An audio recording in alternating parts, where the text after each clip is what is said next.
Hi, this is no longer a reflection on a single lesson, but I wanted to take a moment to reflect on the last year of A Course in Miracles as a whole. And when I sat down to really think about where would I start? Where would I end? What would I say? Because that hasn't already been said in the course of the year. And I went to my good friend ChatGPT and I said, I forget what I said. It's too far back because you know how it likes to talk a lot, so it's way too far to scroll. But basically, I said, hey, I've already done a reflection on every single lesson. How would I go about summarizing the lessons in the book in a different way, that it kind of knows, like, it's weird to say that. It's weird to talk about AI right now. Anyway, I asked it to summarize, kind of like categorize the lessons in the book in certain ways so I could talk about groups of lessons as a whole instead of like all year long. I just did a deep dive into each and every single lesson, all 365. So I said, hey, let's zoom out. Help me categorize these, like, to make sense of them. And then it came back with a very like 12 categories, and I was like, well, that's great, but that's like too still specific, and I don't want to go through reflecting on 12 different categories. So then what did it say? Here, it's right here in front of me. It said um 6 meta themes. It came up with 6 meta themes, so which I guess means a level more abstracted than before.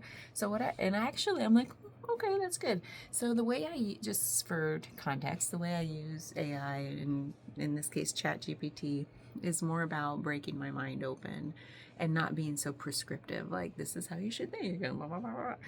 But more like, and I don't always take what it gives me. In fact, I usually go back and challenge it to the point where I reach my limit, and then I have to take like a 4.5 hour break until it lets me use it again, because I don't have the paid version. So that's just a little context of how I use it.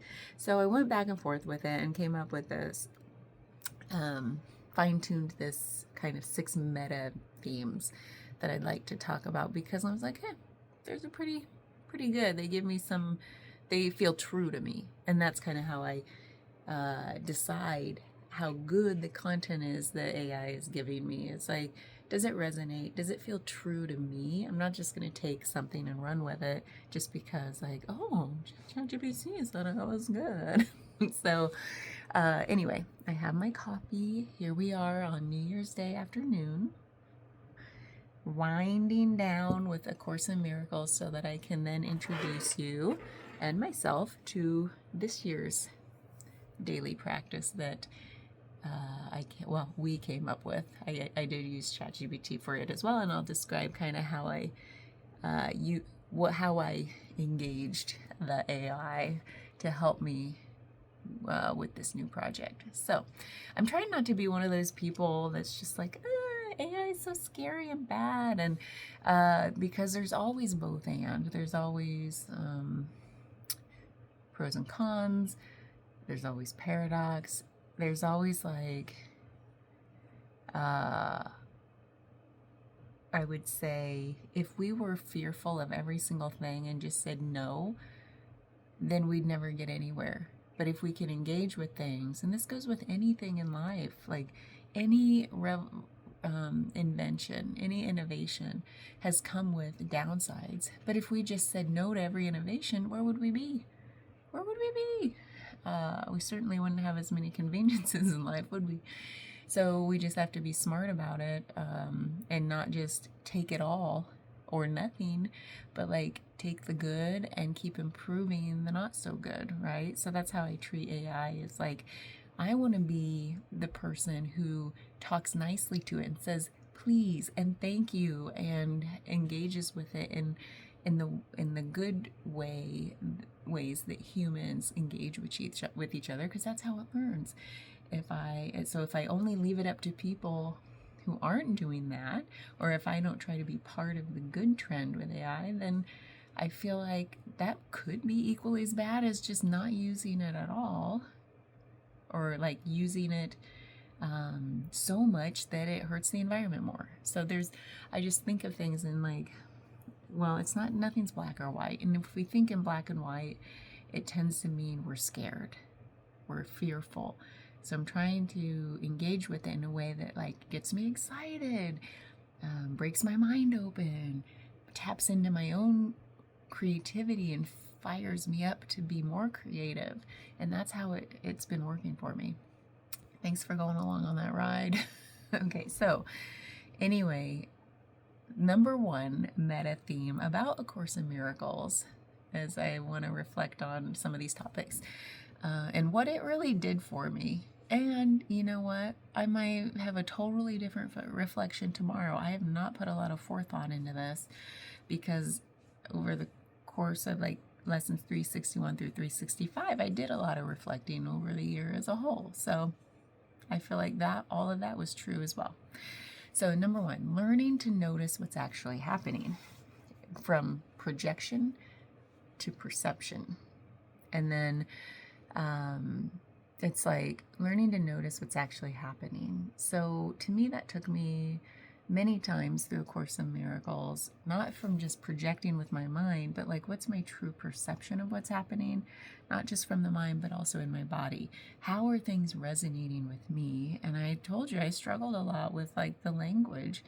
The language wasn't resonating. I really had to dig deep to find the resonance in each lesson for me, just because I'm made up differently than you, and that's, and each other person. Some people might not have had such a problem with the language. And so I really tapped into like, well, how does this make me feel? How does each lesson make me feel? And where do I feel resistance? Where do I feel excitement? So I went with each lesson with a lot of how does it make me feel, because I was struggling a lot with like the projection of my mind and my old wounded, damaged self that was engaged in religion at a young age and really not with a good, kind. I don't know how else to say it without going into details, but it really put me off for a long time. My first experience with a church that wasn't my grandma's, that I'd go to on Easter Sunday when I was too young to know anything. But as a teenager, where I was starting to engage with it because I was curious, unfortunately, I got aligned with a church that turned out to be very like it's hard to say the church because church is a collection of people, but the people running the church really preached and put forth this ideal of humanity being exclusive versus inclusive, and racist and bigoted and all the misogynistic. And looking back, I'm like, oh God, I'm glad I got out of there. But they still exist in this town, and I stay real far away from that. But unfortunately, I was very impressionable when I first got engaged with it. And I think it turned me off for a lot of years of any talk of God. Like even the word God just made me cringe, And so it's been my own journey coming back to like, what's God mean to me? And this year brought up a lot of that to be dealt with, honestly.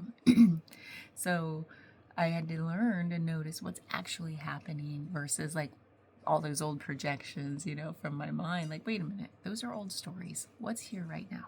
Okay. So that was a good thing for me. So number two, discovering that tension comes from inside. Well, that's kind of similar. So it goes from blame to authorship. And that makes me think of agency. Like instead of feeling like the victim or that things are happening to me from the outside that I can't control or that I have to feel one way or another about or have an opinion about, it's more like, wait a minute, nothing's happening to me. This whole book, a lot of the lessons were about tapping into our own sense of agency and saying, wait, I have a choice in how I perceive things.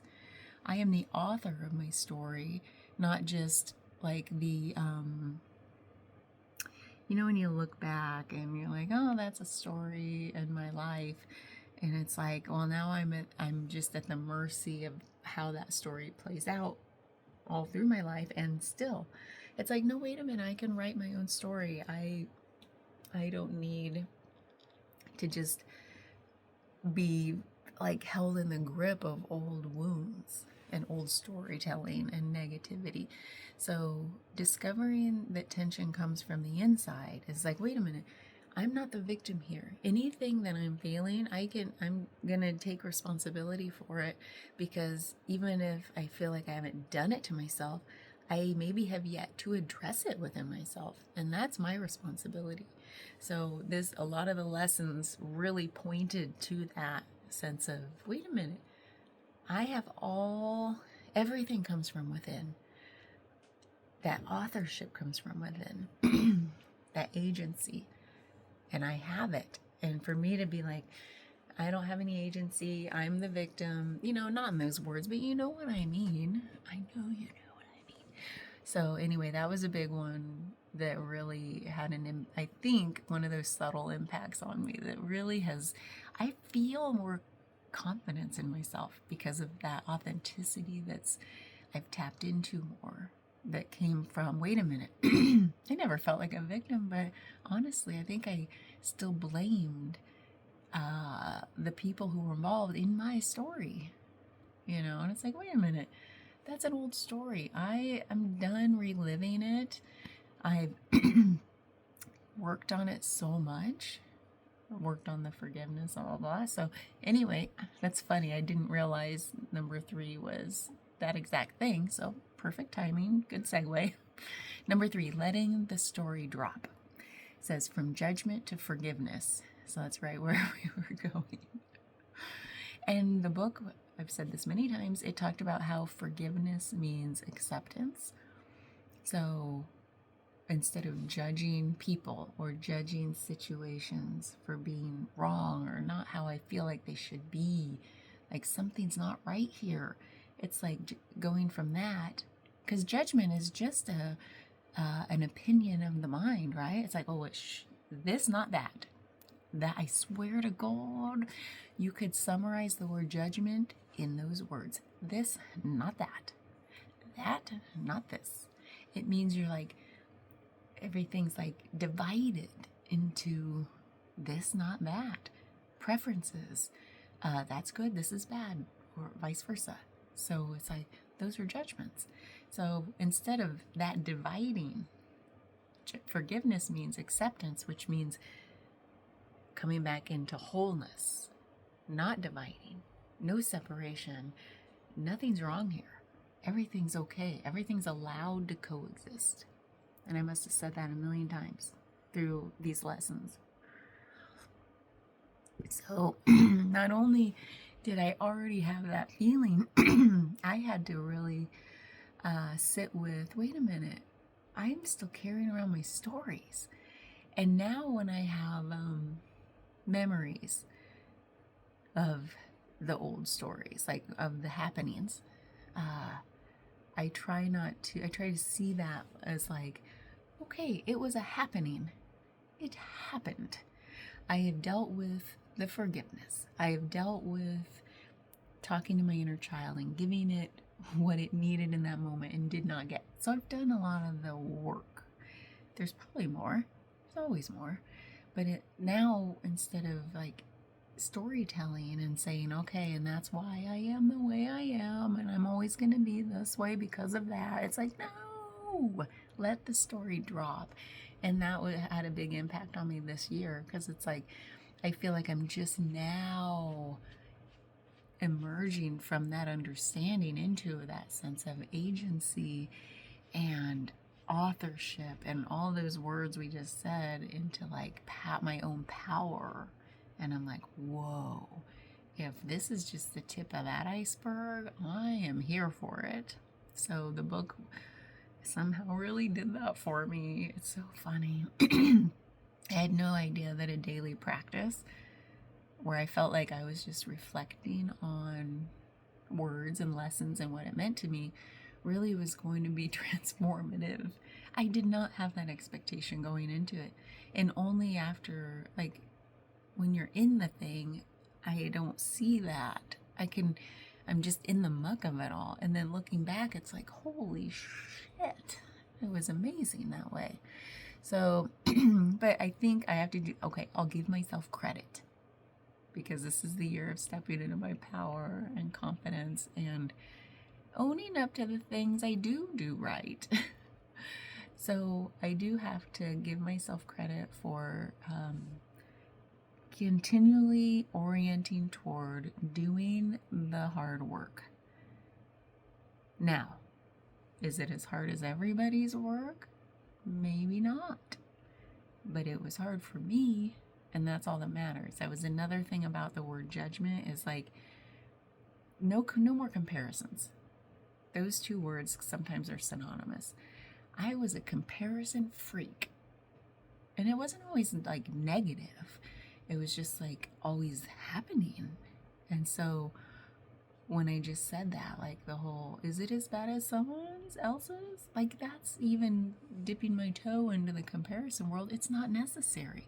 We are all unique. There should be no comparative suffering. Isn't that a funny thing that we do? It's like, well, who had it worse? That means you're justified or not in how you feel. Isn't that ridiculous that we do that? So I've started to let that drop, or at least recognizing when it's happening and saying, stop it. So letting the story drop. So number 4, relaxing the need to control. Ooh, you don't know me. I feel attacked. Okay, hold on. I didn't think I was a control freak, but this, like, I always knew that I had that sense of hypervigilance. So this says from vigilance to trust. And I always thought I was one of those people who would, I even said it, trust first until you prove otherwise. That wasn't really what was happening on, like, in all honesty. It was like, because of my old stories that I was perpetuating, from my old woundedness, from those old, truly when I was a victim, like those moments really colored my whole life up to now of hypervigilance. Like, is everybody safe? You know, not trusting first, even though I said I was. I think it was an aspirational kind of thing to say, is like, oh, I trust everybody till you prove me otherwise. Now, on the surface, you might believe that about me, but underneath, not so much. Like, and a lot of that was me, like, keeping people at arm's length till you prove what your intentions are. And so that has been something that, as I've stepped through the Course in Miracles and really doing the work day in, day out, and like feeling more of that sense of agency, authorship, my power, my seat of power, my authenticity, as that has come online, the hypervigilance has gone down, and it's been amazing. Sometimes I will, I've noticed this the last several months of, like, sometimes I'll be so in the flow of, like, life that something kicks in from my old self and was like, wait a minute, I haven't checked the safety here. Not in those words, not in those conscious thoughts, but I think you know what I mean. Like, something like is like, well, oh, here, okay, I'm here. Everything's good. Everybody's safe. Everybody's happy. There's no tension. Nothing's going to erupt. Okay, we're good. Now back to business. Back to flow. So that's kind of been the last 6 months. The state I've been in is like, now, like, not my first go-to isn't hypervigilance, but sometimes it still kicks in, like, wait a minute. My old programming will come back online. And then I'm like, okay, no, we're good. So, and I think that's just how the course of healing goes in general, is like not a straight line. We know that phrase. It's like winding. I think of a spiral, like stuff comes back around, like, oh, I've been here before, or an orbit, you know, whatever you want to call it. So relaxing the need to control, with these lessons day in, day out, where it keeps saying there's no problem here. Everything's from the inside. Coming back to peace over and over and over again through these lessons is like, it does relax. I've even noticed certain tension patterns in my body have relaxed. And I've noticed when I have that death grip, like on my left hand, this is my right hand, but because I'm holding the phone with my left hand, I'll be holding my coffee cup with my left hand, and all of a sudden I realize, holy shit, I have the biggest death grip on this thing. It's not necessary. And I'll relax it. So there's even that's happening. I'm like, well, that was a nice like side effect of the lessons, is like relaxing the tension in my body by continually, coming back to it and recognizing it, that it's happening. And then, oh, okay, relaxing that need to control wasn't just the hypervigilance. It was like a real felt body sense, and that's pretty awesome.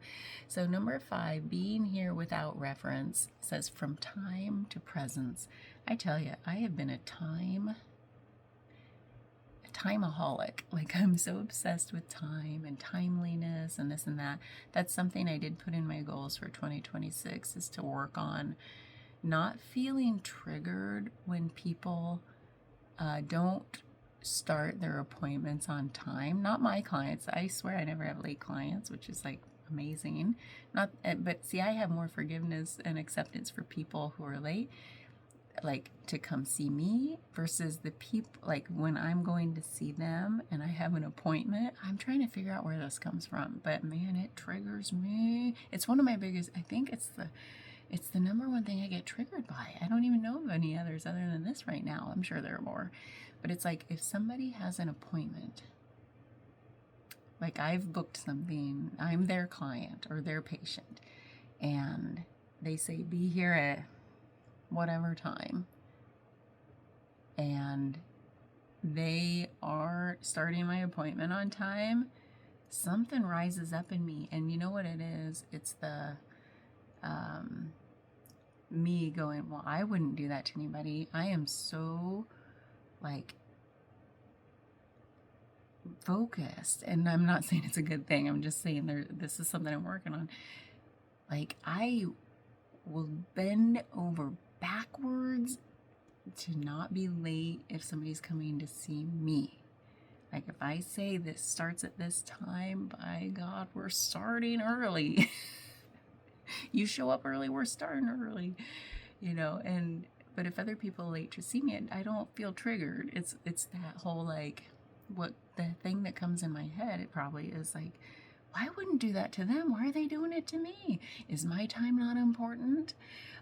It's that whole, like, not feeling seen, not feeling valued, not feeling respected. And that's still a trigger, like a wound I'm working on. It's like, where's that come from? I'm sure they're not thinking those things, but because of my upbringing and how, oh God, I can't even open that can of worms right now because it goes deep. But it's like, I'm still working on it, because I thought those things were starting to be healed, but it happened again recently, and I felt it coming on, and I was like, holy shit, it's still here, damn it. Okay. So I put it in my goals for 2026 to really go deep and really sit with why that's happening. Because a lot of times for me, the awareness of the why, and I'll go through different whys until I feel that, oh, that resonates, that's the why, then I can start to be with it in a way that softens it, heals it, So that's why I think awareness, like going into the why it's happening, helps me personally. Some people will say, you don't need to know why, you just gotta feel it in the body. And I'm like one of those people. I practice somatic experiencing with my clients, and yet I still understand the value of the why. Okay. Anyway, that's about time to presence. So it's like time, like time meaning like my mind was either always in the future or the past. That's why I was a timeaholic. Like, are we on time? Thinking about timeliness, and where, I'm always thinking in terms of like years and quarters and months, and like every way you can think of time. I swear I've been obsessed. Like, that's how my mind is oriented. And instead of that being like what's important, I want to be like, is the presence is important. And I realized that the other day when this happened about my appointment not starting on time. Even I talked myself off the ledge a little bit. I was just like, go do a crossword puzzle, like shut your brain off on this. So it started finally. And then what I really valued was like, I didn't bring that triggeredness into the interaction. I showed up as if we had started on time, which I was pretty proud of myself about. And then I noticed that, because I'd said to myself, like, all that matters is what happens in the interaction when we get started. Are we present? Are we engaged? Are we getting the most of our time together? Because it is an appointment where late in the day, like we want to get home to see our respective families. Let's do the best we can together, right? So I'm like, so that to me meant presence, like we're present with each other, we're not distracted. And that's what happened. That's what I felt. So I'm like, see, you dummy, you didn't have to get all about not starting on time. And I knew that going into it, yet that old trigger was still running amok. And so that reminds me about, like, wait a minute, just be present. My mind was always in the future, planning, in the past, ruminating, or nostalgic bittersweetness and all the things. And it's like all year long, these lessons kept pointing to being present in the moment. And I said the other day, I didn't even like the word moment, because that felt like we're locking down a little sliver of time, the smallest element of time. And it's like, time, first of all, is an illusion. It does not exist. It's man-made. I don't have to go into that for you to know it's true. I'm sure you already know. We created it when it's like, just be here now. Be is a quality of presence. Here is the place and space. Now is the eternal unfolding. And that's why I like be here now. I think Ram Dass popularized it. But to me, it's like the simplest sentence that encapsulates presence and eternity and timelessness. Okay, so that happened a lot this year. And oh God, I'm so grateful. I have a long way to go, but man, that was a great catalyst, I think. So number 6, meeting others without armor. Back to that whole trusting first thing I used to tell myself. No, I was always meeting others with armor, and I still do. And I think I remember this feeling before really, even going into this year, I felt this feeling of like the anticipation of an interaction with people, especially new people. There was this like almost, I've never felt the word anxiety resonate, because I truly have this reverence for when people use the word anxiety, that they're experiencing something deeply unsettling, like to the point where they feel like they might just die or come undone. That's not the anxiety. That's why I don't like to use the word when I reference my own experience, because I don't want to dilute it. I really want to take it seriously when people use that word with me. And so what I mean is, for me, in my experience, there was this anticipation quality to when I would be going into an interaction with others, going to a gathering, having a conversation. It felt like in the context of how the book put those things, it was like an armoring up. And then in the context of negative interactions, there was this like the attack thoughts, like oh, I know what they're thinking, so this is how I would think. Or if they say this, I'm going to say this. There's like this preemptive like war going on. Not always, because like I don't have that many people where I don't like being around them. But I know I did notice that in my experience in the past. And I don't feel as much of that lately. So I have to attribute that to the lessons also. Like it feels like I'm enjoying meeting people fresh and new each time. I treat them fresh and new. At least I hope they feel that from me. But I hope they would treat me fresh and new, like each time we show up to be with each other. It's like, what are we like today? What's our starting point today? We don't have to carry forward any old interaction from the past. And so, but I say that as a person who doesn't have a lot of like tensions from people. Like I don't hold grudges, and I've had fights with friends, so there hasn't been a lot of drama in my life, I guess is what I'm saying, with interpersonal relationships. So I feel like maybe I should say that, because maybe that's why it's easy to show up fresh and new with people and treat them that way too. It's like and that also is related to not judging and dropping judgments, dropping pre-assumptions about people or expectations for people. So all of that feels like armoring, and this book really highlighted, it really was a pointer to every time that's happening in our experience, and calling it out for what it is and saying, wait a minute, there's no problem here. Like, all of that is false. It's an illusion that even needs to happen. And in fact, it does not lead to peace. It leads to more unpeace.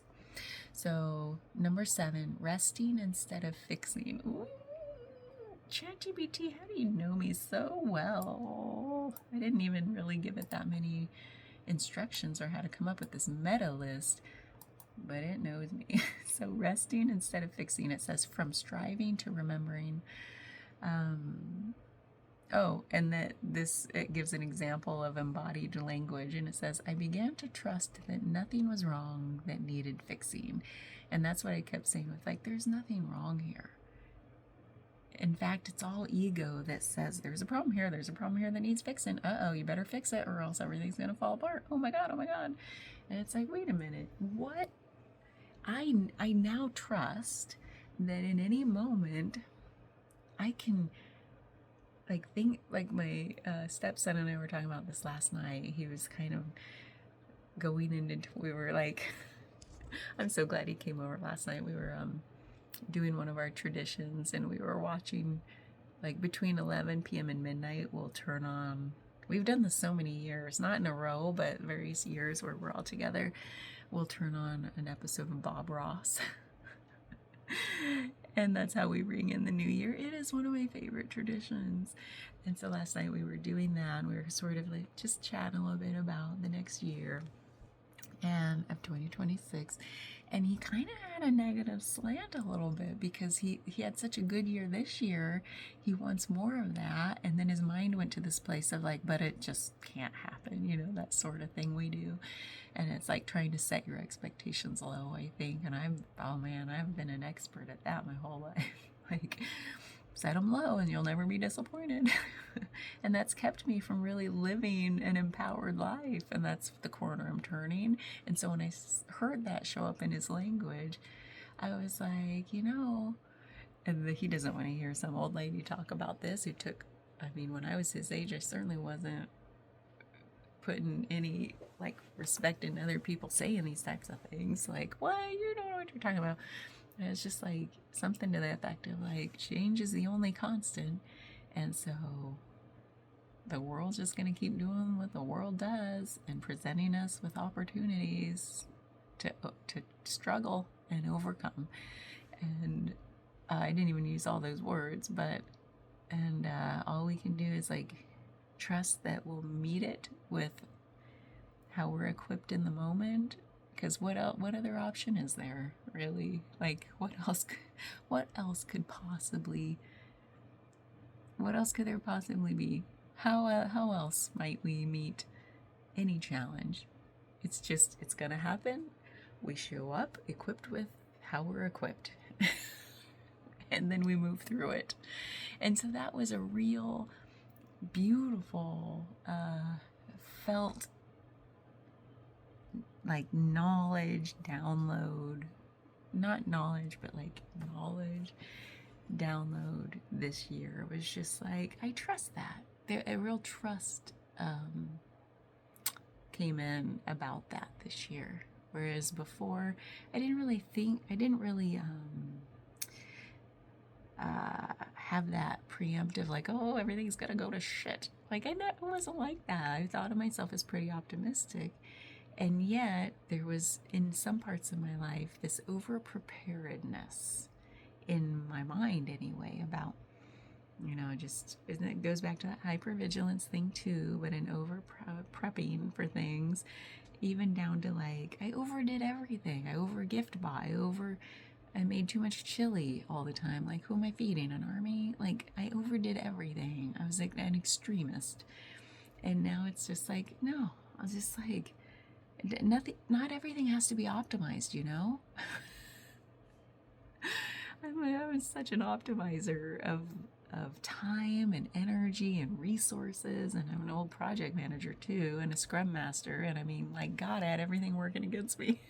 So to really come into that place of resting instead of fixing, I still work on that like every day, but at least, like, if nothing else, and that's number 7, that's the end, and I'll wrap this up, that if nothing else, like, in all of these categories, I'm not done. But what this year really did for me with A Course in Miracles was, like, point things out very clearly to say, well, this is what's happening, girl. Why don't you start admitting it to yourself?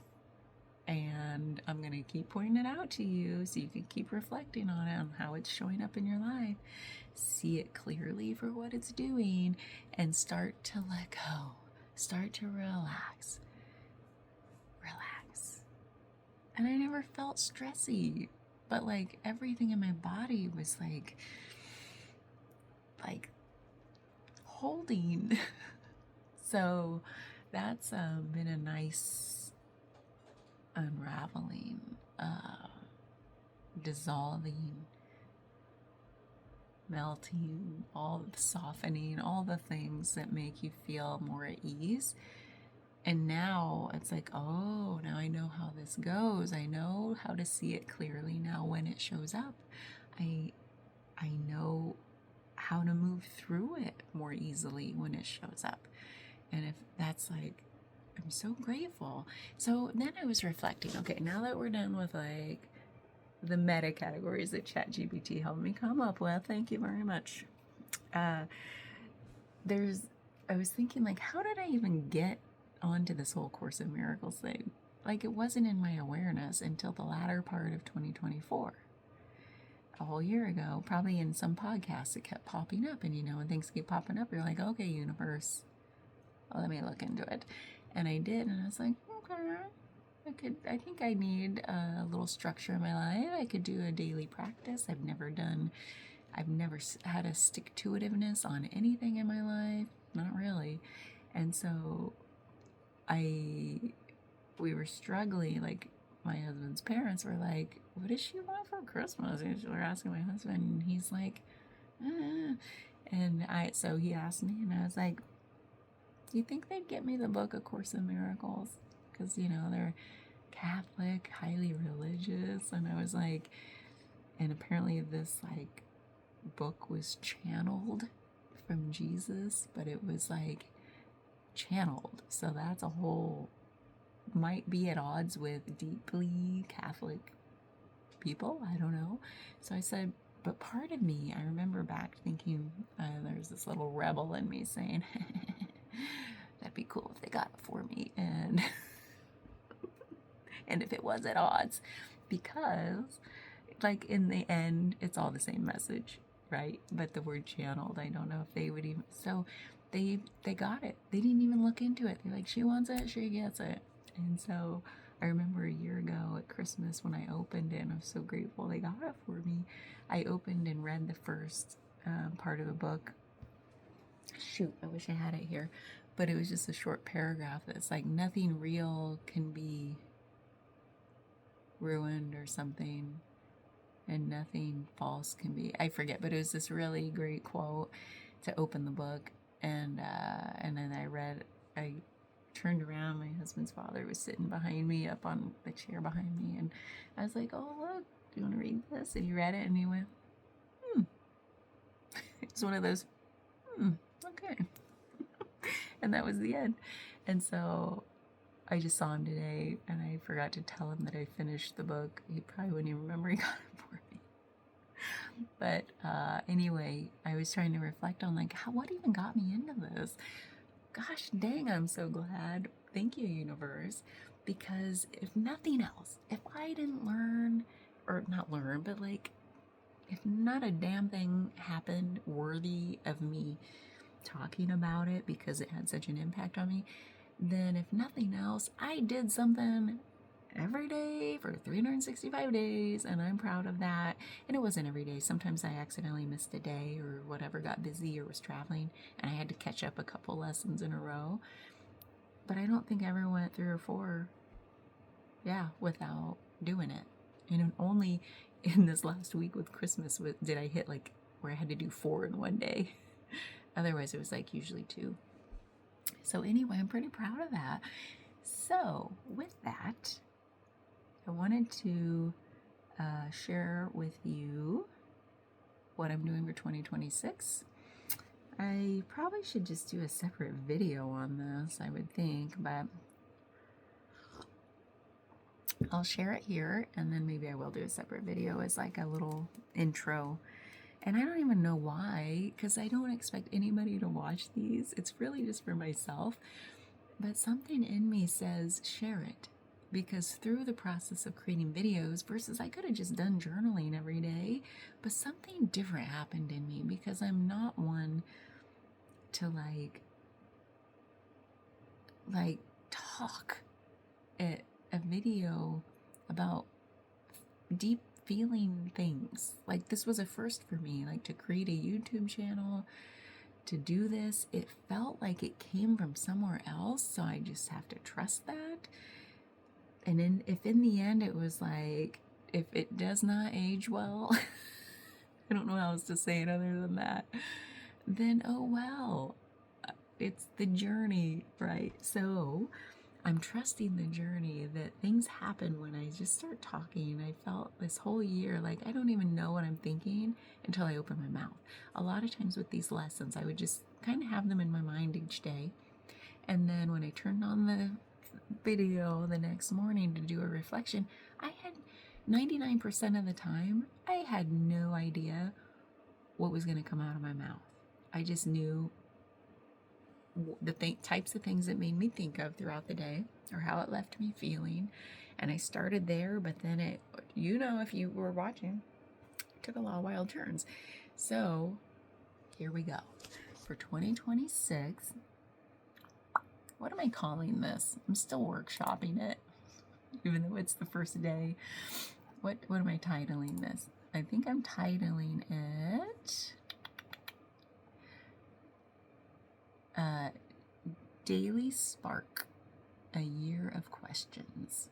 I don't know if I like that, but the reason I chose Spark is because of it feels like I'm going to ask a question a day of myself. So you know how the Course of Miracles was like there's set lessons, and it was a whole different animal.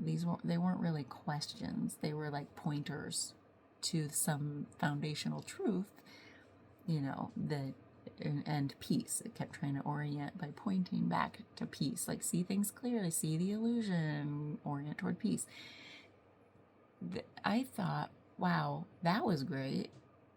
And I want more,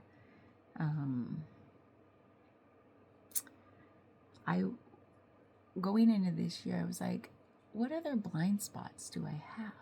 I want to be broken wide open. I am ready for it. Like, there's no turning back, and I've been doing like that kind of work for a few years now, but after this year, it, and putting it on video, I'm like, I loved learning new things when I opened my mouth that I didn't know I thought. It's almost like this, it felt like a catalyst. So that's one reason for the word spark. Another one is we'll be going into the year of the fire horse in Chinese zodiac or astrology. So fire is igniting. It's like, and that. So these questions, each question is designed to be catalytic, like to open up something inside that to be explored, examined. And so the way I did it was like, hey, ChatGPT, I'm going to do a project where I want to contemplate, a question a day. And boy, did we go through so many rounds of revision, me and my buddy ChatGPT, to the point where we got 365 questions that I was like, yeah, I'm fired up about this. But I didn't memorize the questions. I just quickly scanned each list every time we refined the list. And I was like, okay, we're more and more on track. Not really. I was just like trying not to let them sink in too much, because I want to ask the question in the moment each day. It's not going to be reflecting all day on it and then come into a reflection. This is going to be each morning or whenever.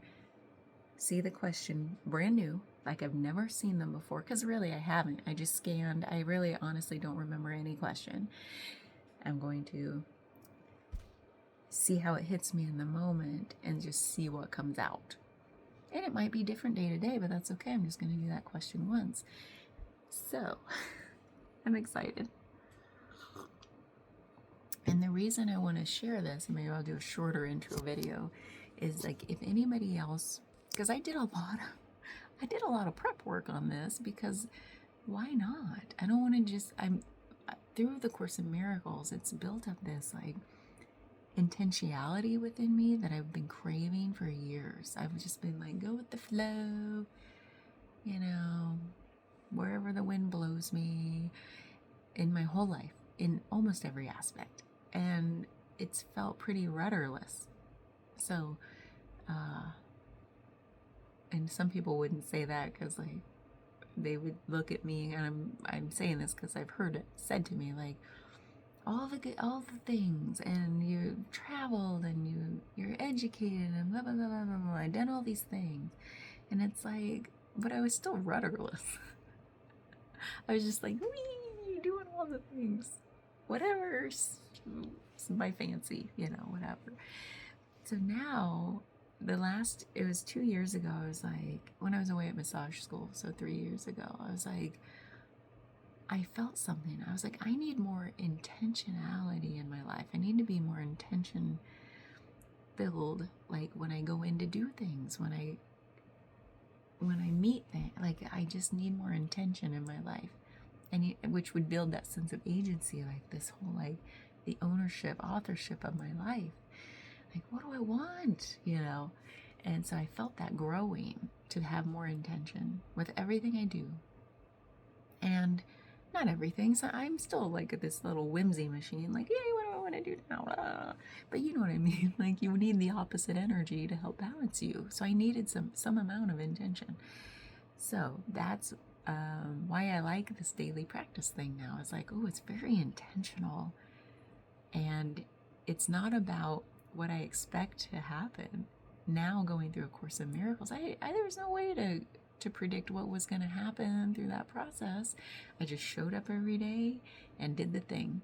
Now I want to be intentional about creating the year ahead, as in like, oh, I want these questions to drop in and be a catalyst for God knows what. And the intention is like the consistency, showing up each day, to really dig into the hard stuff and be real about it, like authentic about it. Just like, how's it hitting me? What is here today, right now, in this moment? And I thought, why not share that with people in case they want to come along on their own ride with it, right? Because I put out so much work into it. Maybe people would want to live those questions with me in their own way, side by side on our respective journeys. And like through the process is like the thing we won't be able to predict happens to us.